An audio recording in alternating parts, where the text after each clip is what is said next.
5 মাসেরও বেশি সময় ধরে আন্তর্জাতিক মহাকাশ স্টেশনে আটকে রয়েছেন নাসার মহাকাশচারী সুনিতা উইলিয়ামস। সঙ্গে রয়েছেন সহযাত্রী বুস উইলমোর।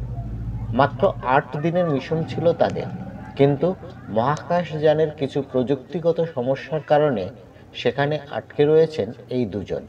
তবে কেউ সেখানে বসে নেই। মহাকাশে চলছে তাদের নানা গবেষণার কাজ, যা শুনলে আপনি চমকে যাবেন। কি ভাবছেন, তারা শুধু মহাকাশ নিয়ে গবেষণা করছেন? না, মহাকাশচারী সুনিতা উইলিয়ামস ও বুস উইলমোর লেটুস চাষ করছেন মহাকাশে। আমরা এতদিন জেনে আসছিলাম শুধুমাত্র পৃথিবীতেই লেটুস চাষ হয়। মহাকাশেও যে লেটুস চাষ করা যায় তা করে দেখালেন সুনিতারা। এক কথায় অসম্ভবকে সম্ভব করা। লেটুস পাতা শুধু খেতেই সুস্বাদু এমন নয়, এর আরও রয়েছে নানা উপকারিতা।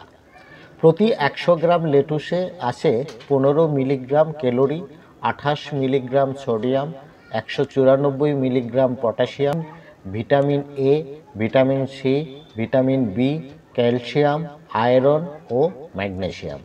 তাই খাদ্য তালিকায় লেটুস রাখা জরুরি। তবে আমেরিকান মহাকাশ সংস্থা নাসা জানিয়েছে, মহাকাশে যে লেটুস চাষ হচ্ছে তা খাওয়ার জন্য নয়, বরং গবেষণার স্বার্থেই এই লেটুস চাষ। সহজ ভাষায় বললে এই গবেষণার মূল লক্ষ্য হলো গাছকে কতটা জল দেওয়া হচ্ছে তার উপর নির্ভর করে কিভাবে উদ্ভিদের বৃদ্ধি ও পুষ্টি প্রভাবিত হয় তা দেখা। নাসা সূত্রে জানা গিয়েছে, চলতি বছরের মহাকাশের উদ্দেশ্যে রওনা দেওয়ার সময় এই সংক্রান্ত পরীক্ষা নিরীক্ষার প্রস্তুতি নিয়েছিলেন সুনিতারা। মহাকাশে লেটুস গাছগুলি লাগানোর আগে গাছের পরিচর্যায় ব্যবহার্য জলের নমুনাও পরীক্ষা করেছিলেন। এই গবেষণা সফল হলে অদূর ভবিষ্যতে দীর্ঘায়িত মহাকাশ অভিযানগুলির ক্ষেত্রে খাবারের সমস্যা মেটানো যাবে। পাশাপাশি একবার মহাকাশের মতো প্রতিকূল পরিবেশে নিয়ন্ত্রিত পরিমাণ জলে ফসল ফলানো গেলে পৃথিবীর খরাপ্রবণ অঞ্চলগুলিতেও সহজে ফসল ফলানোর রাস্তা মিলতে পারে। তাতে কৃষিক্ষেত্রেও সাহায্য হবে বলে মনে করছেন বিজ্ঞানীরা। প্রসঙ্গত, 5 মাসেরও বেশি সময় ধরে মহাকাশে রয়েছেন সুনিতা ও বুস। মহাকাশে চড়ে গত 5ই জুন নাসার ওই 2 নভোচর পাড়ি দিয়েছিলেন আন্তর্জাতিক স্পেস স্টেশনের উদ্দেশ্যে।